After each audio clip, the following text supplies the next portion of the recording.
piano lesson number 39. Today we're going to be talking about pedaling. So let's get started. So to start off, I'm going to be talking about some of the different reasons that we have pedaling, what we're going to use it for, and just basically concepts like that. So the first thing is, well, what's pedaling for? Well, there's a couple different uses we have for it. One is we'll use pedal to connect left-hand notes, such as like if you've got a left-hand note down here and one here, and you've got here. This is taken from Chopin's Nocturne Opus 9, number 2 in E flat major. Anyway, so notice how when we push the pedal down, we can connect the notes. Without the pedal down, it sounds like this, which is fine, but if you're going for like a more smooth effect, the pedal smooths out the notes a lot more, like this.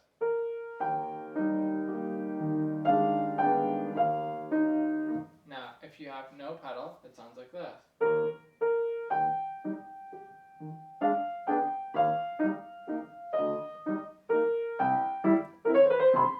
I need to practice that piece, but anyway. I just use it because it's a classic example and really well. It's like the perfect piece to illustrate why you use pedal for connecting a left-hand note or connecting notes that are too far, because you literally cannot legato that as much as you'd want to unless you could like split your arm up and like simultaneously. I don't know if you had a third hand, then you could do it, but it just pedaling connects the notes. So you can use it for so many different things. It's basically if you have too big of hands, what am I trying to say? If you don't have big enough hands to reach something, and you need to connect it anyway. So the important thing though is that you don't want to use it to cheat. So if you can connect it, you should connect it with your own finger touch, legato touch. It won't substitute for a pedal in and of itself, because if you just bounce it from key to key, you're still going to hear this versus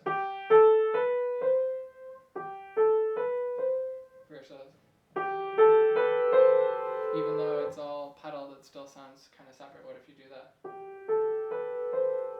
Sounds more connected.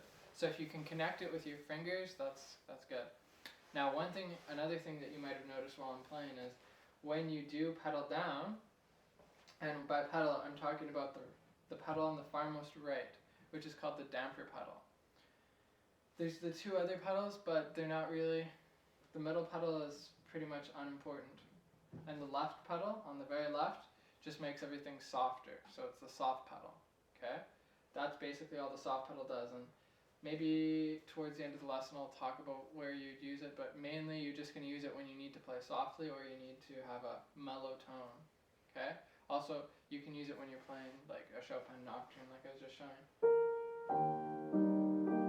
It gives it more of a fluffy, kind of velvety sound when you add the soft pedal. But there's not really that much scientific, technical things with pedal. It's just, that's it. Soft pedal, middle pedal does really almost nothing. It's completely unused almost. And then the one on the right is the one that is referred to as the pedal, okay? So, the pedal, as I'm talking about here, we can connect with it. Now the other thing is when you push down the pedal, it's called the damper pedal, but when you pull the pedal off, what happens is all the dampers inside the pedal come off the strings. So all the strings that were before muted and told to shut up, kind of like a teacher, just like, be quiet, ah.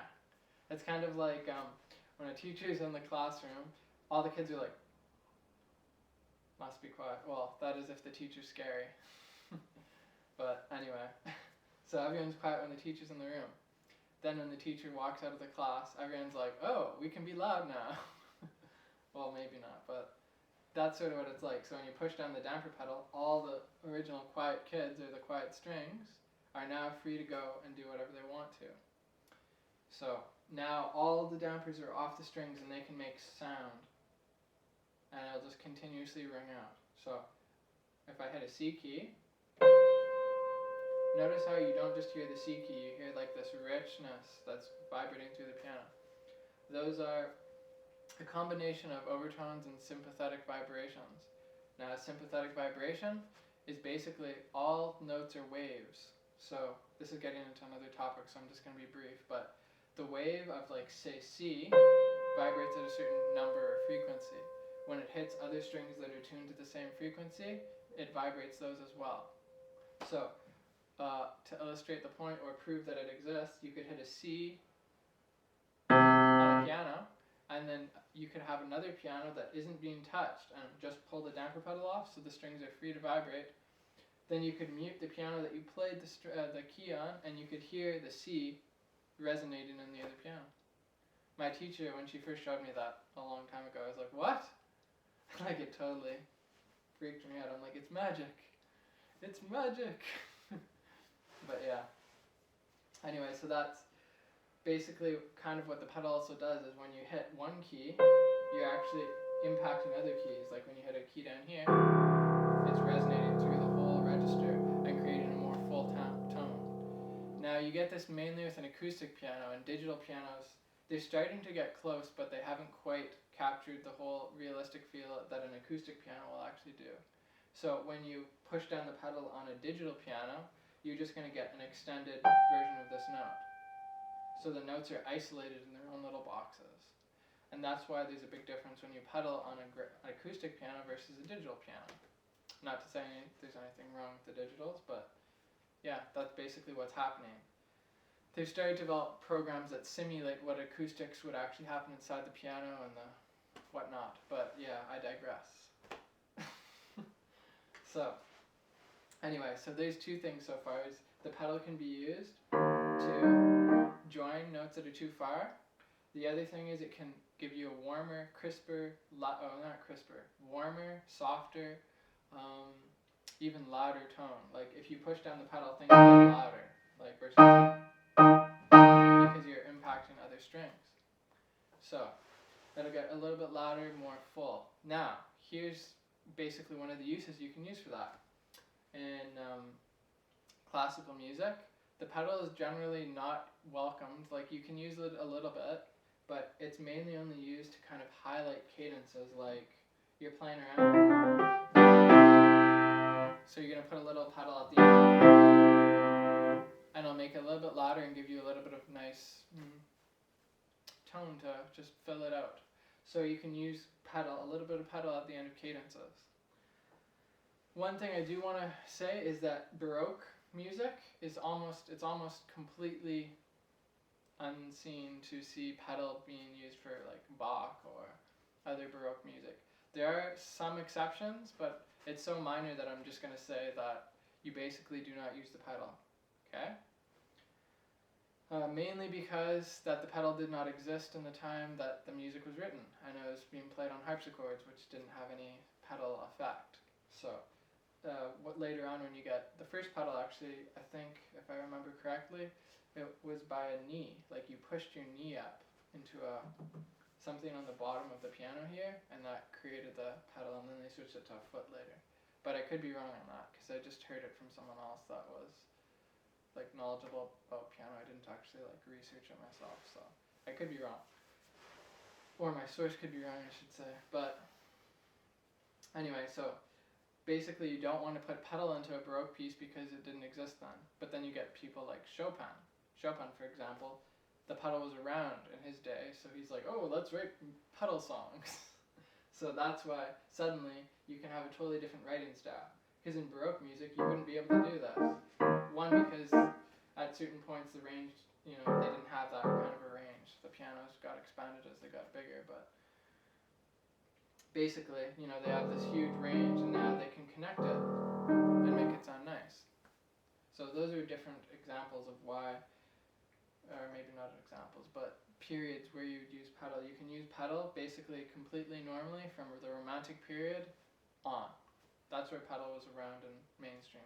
The classical era, it's kind of like crossover, so you use it a little bit, but not excessively. And Baroque music is kind of just like a no-no. No. But yeah. Okay. And I think, yes, that would be it for that, like why you'd use it. Now I'll get on to more types. Okay, so now, Now that I've talked about it, now I need to show you guys, ear-wise, what you want to listen for in good pedaling. Now, I'm going to first off say that bad pedaling is probably the biggest mistake, or the most common thing you'll see with a beginner or an intermediate or even someone who's an advanced level.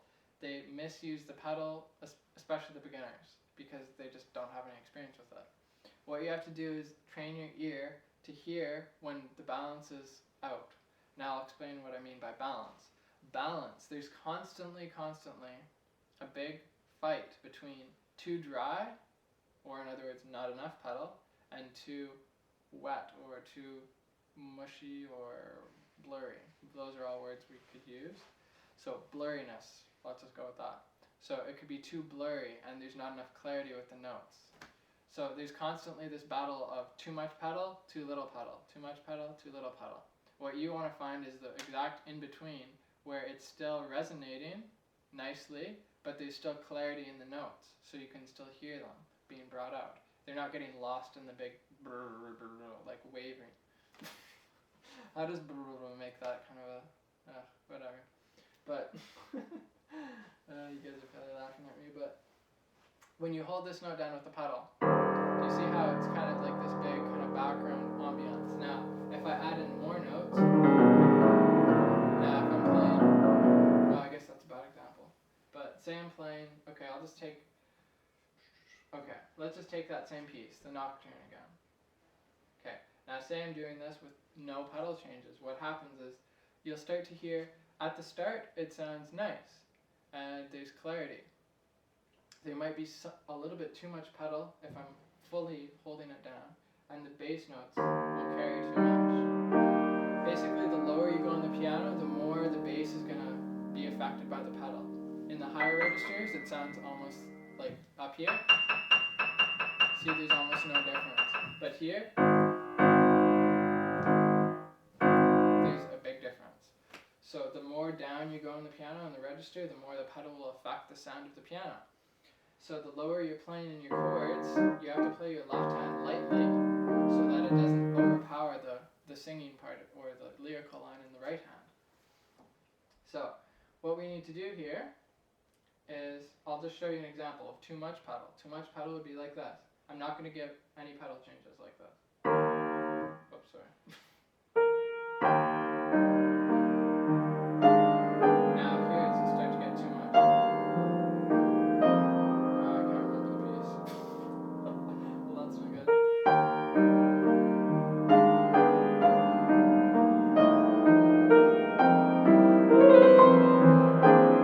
So see all that? It's going to overpower. It's overpowering the rest of the piece. Now here's too little pedal.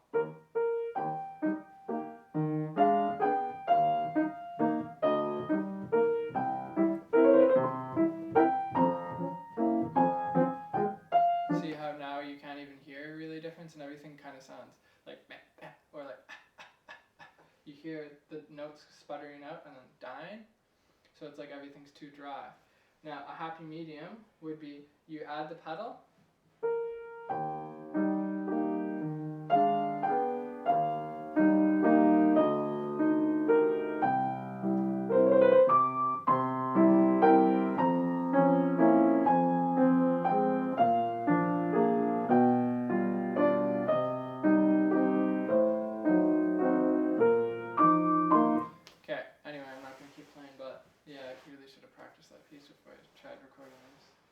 I was like, it'll be okay. But yeah. Now certain pianos, they have so different pedals. So that's probably the hardest thing, is each piano has its own kind of like happy point and like sweet spot with it, the pedal. There's this little spot on the pedal where you're in between, where the dampers are on the strings and off the strings. And that's like the sweet spot of the pedal. And certain pianos naturally sound really like pedally already, and some sound really dry even when you put the pedal on. So it really depends, and you have to get used to certain pianos. Like this piano itself, it tends to more easily sound wet or blurry. Like it just has a more blurry sound to it by nature, so it's actually harder to play. It's more likely to play on the blurry side than the dry side, and that's mainly because of like the voicing and other aspects. But yeah, where was I going with this? Oh yes, right. So too dry, too blurry. That's basically what you see with amateur performances a lot. Is you'll see, oh, okay, this person doesn't have enough pedal here and it sounds too dry, but that's actually more unlikely. Usually, what you see, on the other hand, is people that just put way too much pedal on, and it just sounds really, really blurry and distorted, and then that just shows that they don't really have a full control of their pedal, or maybe they're just not even hearing it. They haven't really thought of listening to that. So pedaling in itself is mainly to do with the ears and listening to the sound that comes out of it. Next thing I'm going to show is how to do the pedal, so if you're still waiting for that, that's what I'm going to be doing. But I wanted to give you guys mind examples first. Okay, so basically listen to the piano, that's like the sound, and the lower it's in the bass, the more it's going to resonate. So if you're playing something like Moonlight Sonata, right? Now I'd add the soft pedal because it's supposed to be a soft piece, and then I'd play into the keys.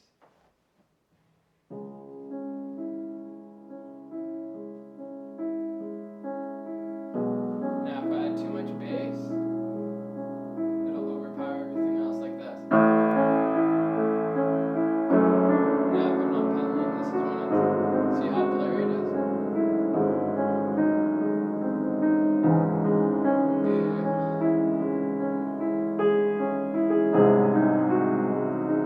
Okay, so that's horrible. Now this would be too little pedal.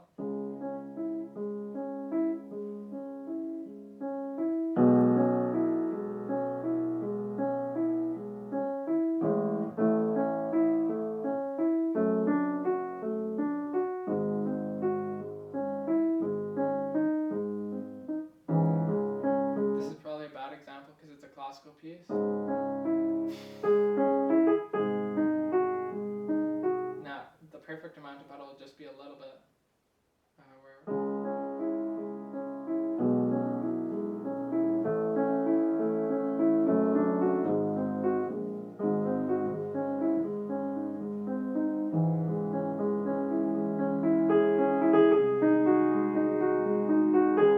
Anyway, so it's a lot of listening and listening and listening and listening. That's really what it's all about. Is judging, well, can I hear the notes clearly? One rule of thumb is that usually when you're changing chords into another chord, you want to do a quick pedal change, and I'll show you how to do that later. But say you're playing like A flat major or something, right? And suddenly you're going into B flat major. Now, do you notice how you hear two chords overlapping and fighting each other? It's going. I don't know if you can hear that or not, but so you hear the two chords fighting each other, and that's where it becomes blurry. So if you have like three chords going on, like that's all. Now look at all the tones fighting each other. Okay, so what we want to do is separate them into their own little boxes or harmonic boxes. So we're gonna play A major. Now when I switch to another chord, I have to switch the pedal so that it doesn't become blurry. So see how I let the new sound take over by taking off the pedal from the old sound? So I let the new sound take over. That's basically what I'm doing. And that will be in the next exercise. Okay, so I think I've covered most things here. Okay, so listen to your pedaling. Make sure that it's clean, crisp, you can hear everything, and that you're not letting things overlap. And you can also add too much pedal, like even when you're just playing the same chord note. So just take it off a little bit. Okay, now let's get into the physical aspects of it and exercise. Okay, so this is the pedal here that we're using. Let's see if I can zoom in on that. Where's the zoom button? Oop, now I've cut it off. Come on, go up. Okay, so do you like that jerky zoom? Okay, So we've got our pedal here. Now, where we want to play it with is, see your foot here? The ball of your foot right there. Right here. There's a ball, like a hard bone at the end of your foot where your big toe connects to. That is where you want to play on the pedal. So you put your foot on the bone. You put your foot on the bone. You put the bone on the pedal. Then you're going to push down like this. Okay? Just down. Now, to get control of what you're doing, I suggest a couple exercises. One is just rest your foot on the pedal to start off with and feel it. Okay? Feel where it is. Practice taking your leg away, putting it back on. Okay? Not that fast, but back on, so that you get used to doing that and putting it back into the right place constantly. Then once you get it doing that, then take the pedal, push it all the way to the floor. Try to feel the distance between all the way to the floor and all the way off, so that you get an idea of what your range of pedal is. Then, once you get used to feeling how far it is, then I want you to, in your mind, push, kind of separate the distance. Say you've got from here to here, right? Go only halfway. Go halfway down. So here, halfway down, then back up, halfway down, back up, halfway down, back up, halfway down, then go all the way down, then go all the way up, all the way down, all the way up, halfway down. You don't have to do it in this order, it's just getting used to doing back and forth. So then you could go all the way down, back off, or sorry, half off, not back off.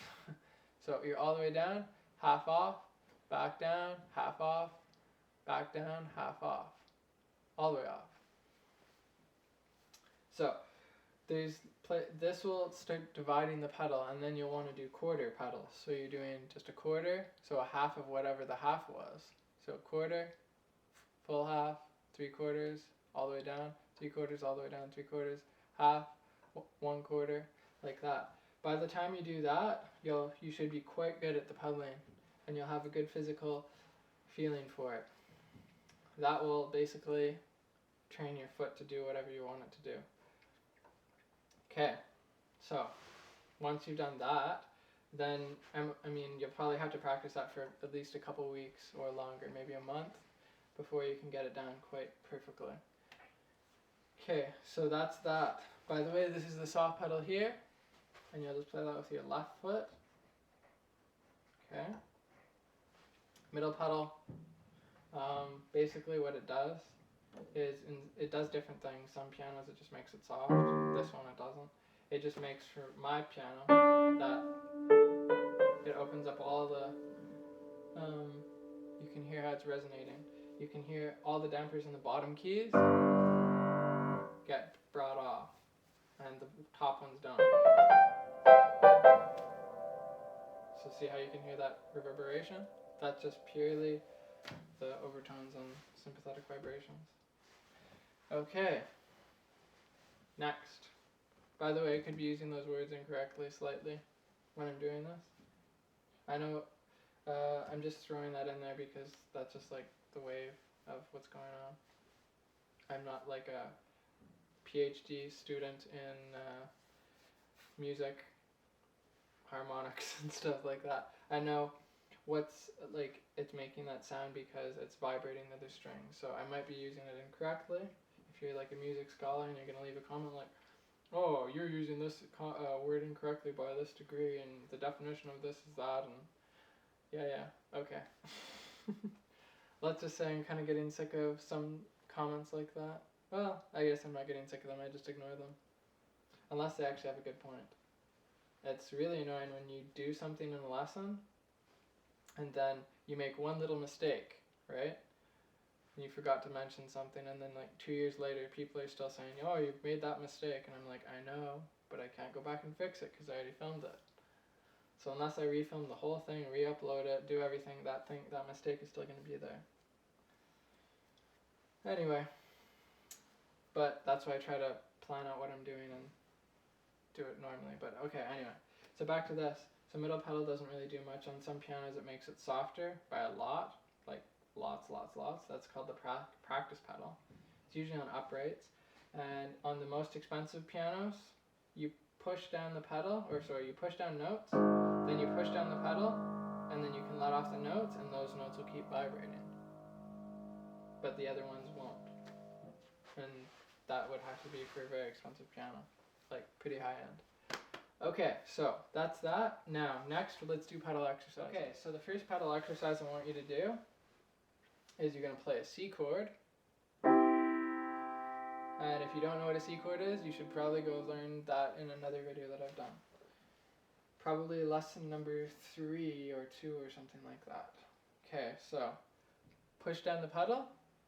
Now we're going to be counting 1 and 2, 3, 4. 1 and 2, 3, 4, like that. And we're going to go like this.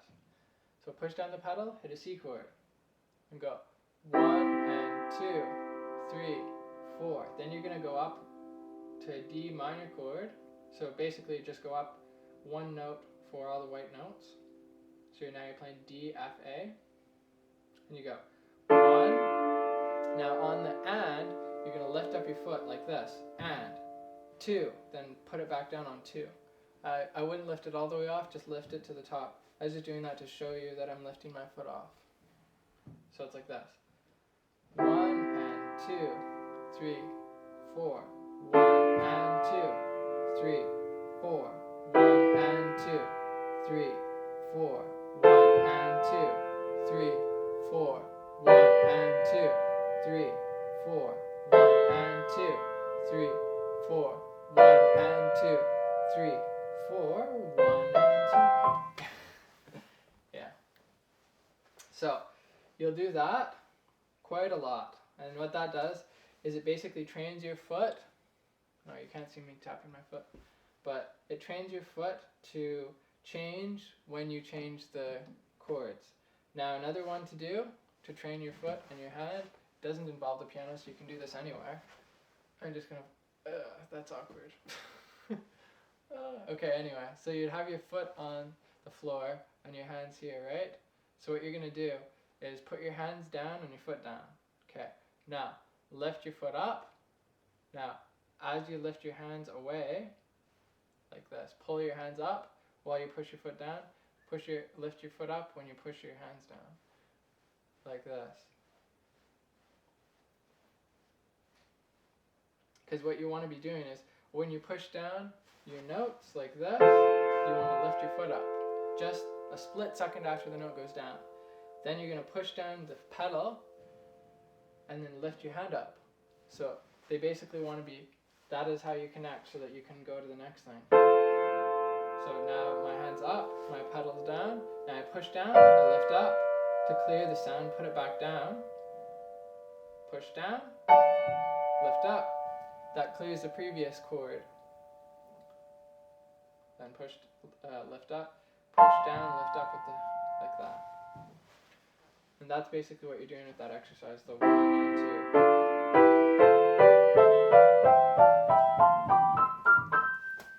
Doesn't actually matter once you get up here though, because there are no dampers on the last about octave and a half.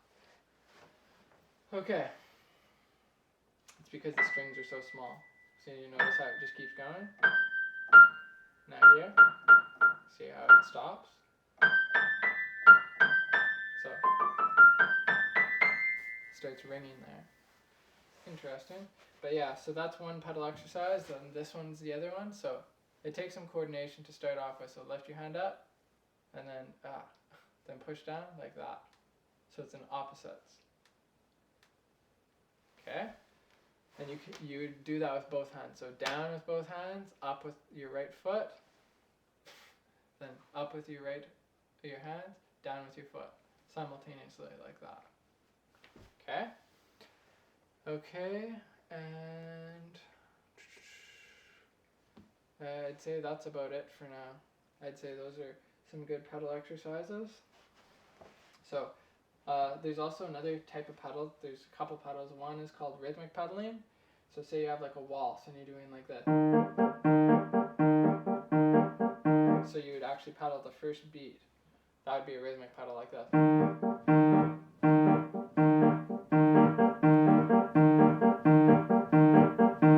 I'm putting it down the note, lifting up.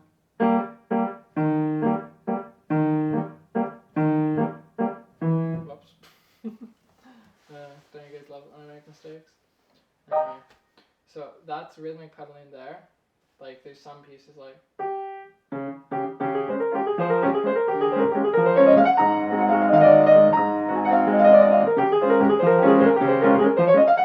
So you switch between rhythmic pedaling and then not, just straight pedaling.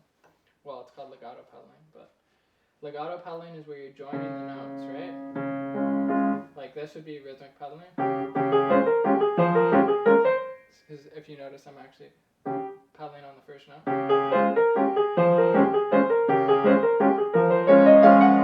not pedaling on just the first note. It's hard to explain this and do it at the same time, actually. Anyway, but yeah. Wow, this makes me look so bad, like trying to explain, play a piece that I haven't practiced and then also do the thing, but yeah. Anyway, so that's legato pedaling, rhythmic pedaling. What else? And that would be about it. Okay, so I think that's enough. I wonder how long this is. I hope you guys found that helpful. Pedaling, one last thought, is really kind of, well, it's an art form. You just have to be really careful with it. So keep practicing it, and the biggest key to pedaling is that you focus your ears on how the sound is projecting and asking yourself, is it too blurry or is it too dry? And try to get a happy medium or a balance in between that, and that will be the main success of pedaling, plus the exercises too. Okay, take care.